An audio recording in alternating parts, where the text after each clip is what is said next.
The book of Exodus, chapter 37, verse 1. Exodus 37 and 1. Exodus, the 37th chapter and the first verse. The box of the agreement. Bezalel made the holy box from acacia wood. The box was 2.5 cubits long, 1.5 cubits wide, and 1.5 cubits high. He covered the inside and outside of the box with pure gold, and he put gold trim around the box. He made 4 rings of gold and put them on the 4 corners. These rings were used for carrying the box. There were 2 rings on each side. Then he made the poles for carrying the box. He used acacia wood and covered the poles with pure gold. He put the poles through the rings on each side of the box. Then he made the mercy cover from pure gold. It was 2.5 cubits long and 1.5 cubits wide. Then Bezalel hammered gold to make 2 cherub angels. He put the cherub angels on each end of the mercy cover. He put one angel on one end and the other angel on the other end. The angels were joined together with the mercy cover to make one piece. The wings of the angels were spread up toward the sky. The angels covered the box with their wings and faced each other, looking toward the mercy cover, the special table.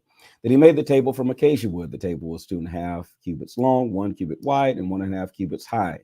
He covered it with pure gold and put gold trim around it. Then he made a frame 1 handbreadth wide around the table. He put gold trim on the frame. Then he made 4 gold rings and put them at 4 corners of the table where the 4 legs were. He put the rings close to the frame. The rings were to hold the poles used to carry the table. Then he used acacia wood to make the poles for carrying the table. He covered the poles with pure gold. Then he made everything that was used on the table. He made the plates, the spoons, the bowls, and the pitchers from pure gold. The bowls and pitchers are used for pouring the drink offerings. The lampstand. Then he made the lampstand. He used pure gold and hammered it to make the base and the shaft. Then he made flowers, buds, and petals and joined everything together into one piece.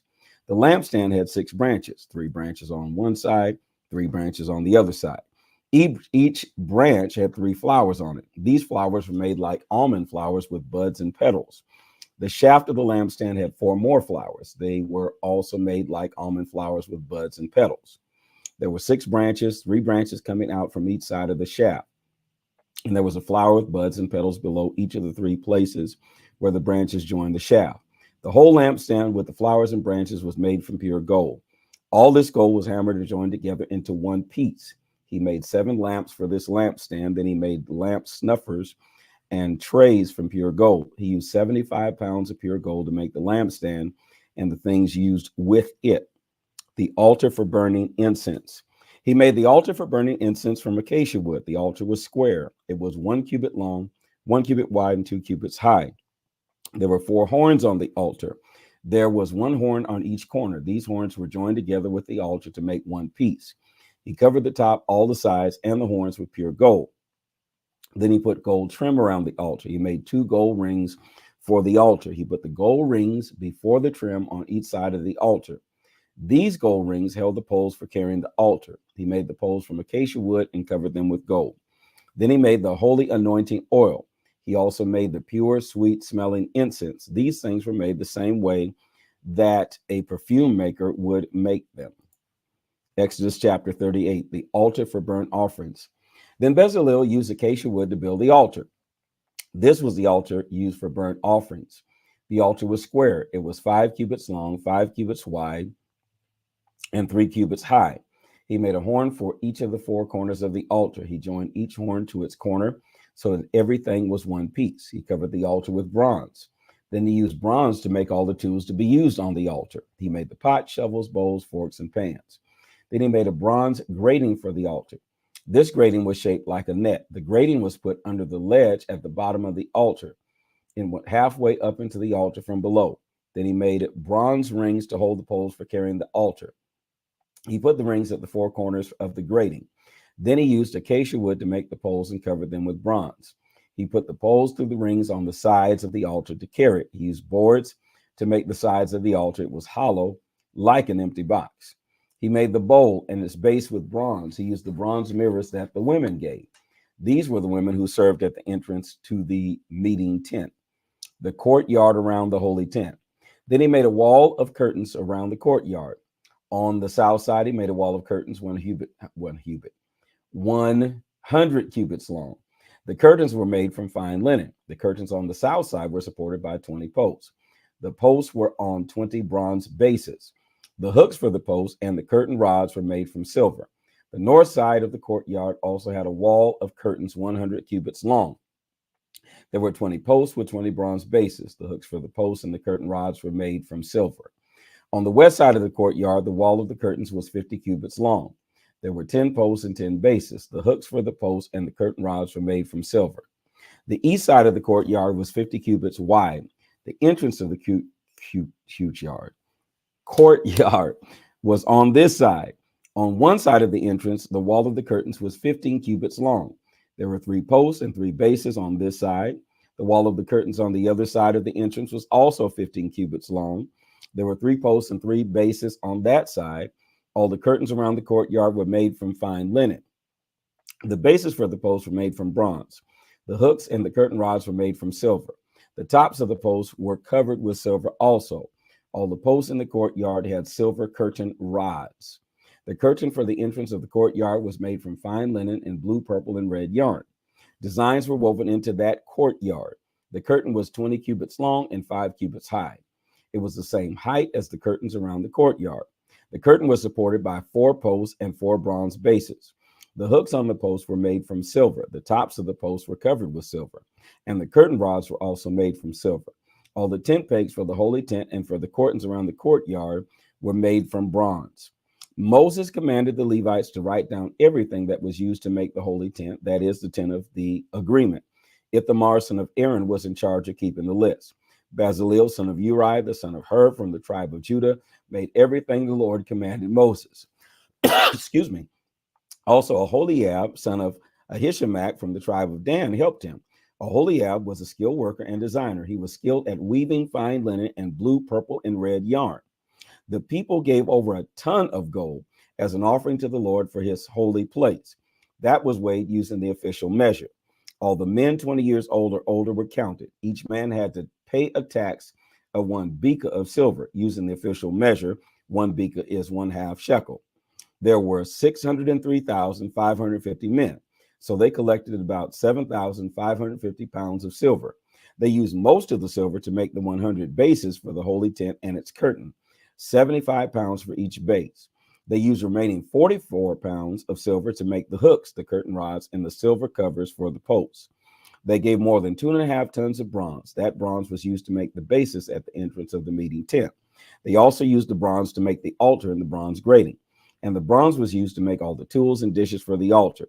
It was also used to make the bases for the curtains around the courtyard and the bases for the curtains at the entrance. And the bronze was used to make tent pegs for the holy tent and for the curtains around the courtyard.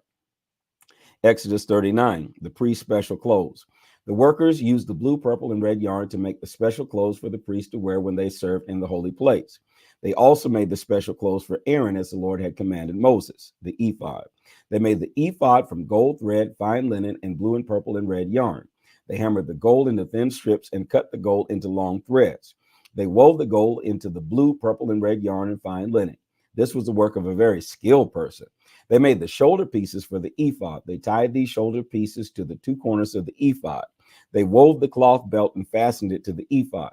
It was made the same way as the ephod. They used the gold thread, fine linen, and blue, purple, and red yarn, just as the Lord commanded Moses. The workers put the onyx stones for the ephod in gold settings. They wrote the names of the sons of Israel on these stones. Then they put these jewels on the shoulder pieces of the ephod. These jewels were to help God to remember the Israelites. This was done as the Lord commanded Moses. Now, why does the Lord need help to remember something? Interesting. New one on me. The judgment pouch. Then they made the judgment pouch. It was the work of a skilled person, just like the ephod. It was made from gold threads, fine linen, and blue and purple and red yarn.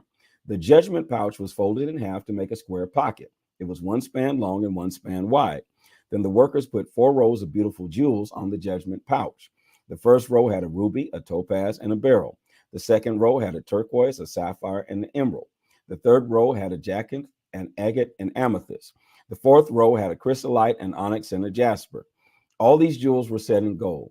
There were 12 jewels on the judgment pouch, 1 jewel for each of the sons of Israel. Each stone had the name of one of the sons of Israel carved into it like a seal. The workers made 2 chains from pure gold for the judgment pouch. The chains were braided like a rope. The workers made 2 gold rings and fastened them to 2 corners of the judgment pouch. Then they made 2 gold settings on the shoulder pieces. They fastened the gold chains to the rings at the corners of the judgment pouch. They fastened the other ends of the gold chains to the settings on the shoulder pieces. They fastened these to the front of the ephod. Then they made 2 more gold rings and put them on the other 2 corners of the judgment pouch. This was on the inside edge of the judgment pouch next to the ephod. They also put 2 gold rings on the bottom of the shoulder pieces of the front of the ephod. These rings were near the fastener just above the cloth belt. Thank God there won't be a pop quiz on this. Then they used a lot of details. Then they used a blue ribbon and tied the rings of the judgment pouch to the rings of the ephod. In this way, the judgment pouch would rest to the cloth belt and would be held tight against the ephod. They did everything just as the Lord commanded. Other clothes for the priests. Then they made the robe for the ephod from blue cloth. It was woven by a skilled worker. They made a hole in the center of the robe and sewed a piece of cloth around the edge of this hole. This cloth kept the hole from tearing. Then they used fine linen, blue and purple, red and yarn to make the cloth pomegranates. They hung these pomegranates around the bottom edge of the robe. Then they made bells from pure gold. They hung these bells around the bottom edge of the robe between the pomegranates. Around the bottom edge of the robe, there were bells and pomegranates. There was a bell following each pomegranate. The robe was for the priest to wear when he served the Lord. It was made just as the Lord commanded Moses. Skilled workers wove shirts for Aaron and his sons. These shirts were made from fine linen, and the workers made a turban from fine linen. They also used fine linen to make cloth caps and underclothes. Then they made the cloth belt from fine linen in blue and purple and red yarn. Designs were sewn into the cloth. These things were made as the Lord had commanded Moses. Then they made a strip of pure gold for the holy crown. They carved these words into the gold like the writing on a seal, holy to the Lord. They fastened the gold strip to a blue ribbon. Then they tied the blue ribbon around the turban like the Lord had commanded Moses. Moses inspects the holy tent. So all the work on the holy tent, that is the meeting tent, was finished. The Israelites did everything just as the Lord had commanded Moses. Then they showed the holy tent and everything in it to Moses. They showed him the rings, the frames, the braces, the posts, and the bases. Lord, are they going to list everything again? They showed him the covering of the tent that was made from the ram skins dyed red, and the covering that was made from fine leather. And they showed him the curtain that covered the entrance to the most holy place. They showed Moses the box of the agreement, the poles used for carrying it, and the mercy cover. They showed him the table with everything on it and the special bread. They showed him the pure gold lampstand and the lamps on it, the oil, and all the other things that were used with the lamps. They showed Moses the golden altar, the anointing oil, the sweet-smelling incense, and the curtain that covered the entrance to the tent. They showed him the bronze altar, the bronze screen, the poles used for carrying the altar, and everything that was used on the altar. They showed him the bowl and the base under the bowl. I guess they said since they had to deal with all this detail, Moses, you're going to look at this. They showed Moses the wall of the curtains around the courtyard with the posts and the bases. They showed him the curtain that covered the entrance to the courtyard. They showed him the ropes and the tent pegs. They showed him everything in the holy tent, that is the meeting tent. Then they showed Moses the clothes that were made for the priest serving in the holy area. They showed him the special clothes for Aaron the priest and his sons to wear when they served as priests. The Israelites did all this work exactly as the Lord had commanded Moses. Moses looked closely at all the work and saw that it was done exactly as the Lord had commanded. So Moses blessed them. Exodus 40, final chapter in Exodus. Moses sets up the holy tent. Then the Lord said to Moses, on the first day of the first month, set up the holy tent, that is the meeting tent. Put the box of the agreement in the holy tent. Cover the box with the curtain. Then bring in the table. Put the things on the table that should be there. Then put the lampstand in the tent. Put the lamps on the lampstand in the right places. Put the golden altar for offering incense in the tent in front of the box of the agreement. Then put the curtain at the entrance to the holy tent. Put the altar for burning offerings in front of the entrance of the holy tent, that is the meeting tent. Put the bowl between the meeting tent and the altar. Put water in the bowl. Set up the wall of curtains around the courtyard. Then put the curtain at the entrance to the courtyard. Use the anointing oil and anoint the holy tent and everything in it. When you put the oil on these things, you will make them holy. Anoint the altar for burning offerings. Anoint everything on the altar. You will make the altar holy. It will be very holy. Then anoint the bowl and the base under it to make these things holy. Bring in Aaron and his sons to the entrance of the meeting tent. Wash them with water, then put on the special clothes on Aaron, anoint him with oil and make him holy. Then he can serve me as a priest. Then put the clothes on his sons, anoint the sons in the same way that you anointed their father. Then they can also serve me as priests. When you anoint them, they will become priests. That family will continue to be priests for all time to come. Moses obeyed the Lord. He did everything that the Lord commanded him. So the holy tent was set up at the right time. It was the first day of the first month during the second year from the time they left Egypt. Moses set up the holy tent just as the Lord had said. He put the bases down first, and he put the frames on the bases. Lord, they're going to list everything again. My word. Then he put the braces on and set up the posts. After that, Moses put the outer tent over the holy tent. Then he put the covering over the outer tent. He did these things just as the Lord commanded. Moses took the agreement and put it in the holy box. I guess God is saying you better follow the details if you want the glory to fall. There's something else. My God. He put the poles on the box and put the mercy cover on it. Then Moses put the holy box into the holy tent. He hung the curtain in the right place to protect it. In this way, he protected the box of the agreement behind the curtain, just as the Lord commanded him. Then Moses put the table in the meeting tent on the north side of the holy tent. He put it in the holy place in front of the curtain. Then he put the bread on the table before the Lord. He did this just as the Lord had commanded him. Then Moses put the lampstand in the meeting tent on the south side of the tent, across from the table. Then Moses put the lamps on the lampstand before the Lord. He did this just as the Lord had commanded him. Then Moses put the golden altar in the meeting tent in front of the curtain. Then he burned sweet-smelling incense on the altar. He did this just as the Lord had commanded him. Then Moses put the curtain at the entrance to the holy tent. Moses put the altar for the burnt offerings at the entrance to the holy tent, that is the meeting tent. Then Moses offered a burnt offering on that altar. He also offered grain offerings to the Lord. He did these things just as the Lord had commanded him. Then Moses put the bowl between the meeting tent and the altar. He put water in the bowl for washing. Moses, Aaron, and Aaron's sons used this bowl to wash their hands and feet. They washed themselves every time they entered the meeting tent. They also washed themselves every time they went near the altar. They did these things just as the Lord had commanded Moses. Then Moses set up the curtain around the courtyard of the holy tent. He put the altar in the courtyard. Then he put the curtain at the entrance to the courtyard. So he finished all the work. All right, here we go. Now here's the result, the glory of the Lord. I have to follow the details to get the glory. My God. Then the cloud covered the meeting tent, and the glory of the Lord filled the holy tent. Moses could not go into the meeting tent because the cloud had settled on it, and the glory of the Lord had filled the holy tent. When the cloud arose from the holy tent, the Israelites would begin to travel. But when the cloud stayed on the holy tent, the people did not try to move. They stayed in that place until the cloud arose. So the cloud of the Lord was over the holy tent during the day, and at night there was a fire in the cloud. So all the Israelites could see the cloud while they traveled. Please place it in the comment section and say, this is the word of the Lord. Follow, like, share, and subscribe, and tell somebody to join in with reading through the Bible with us.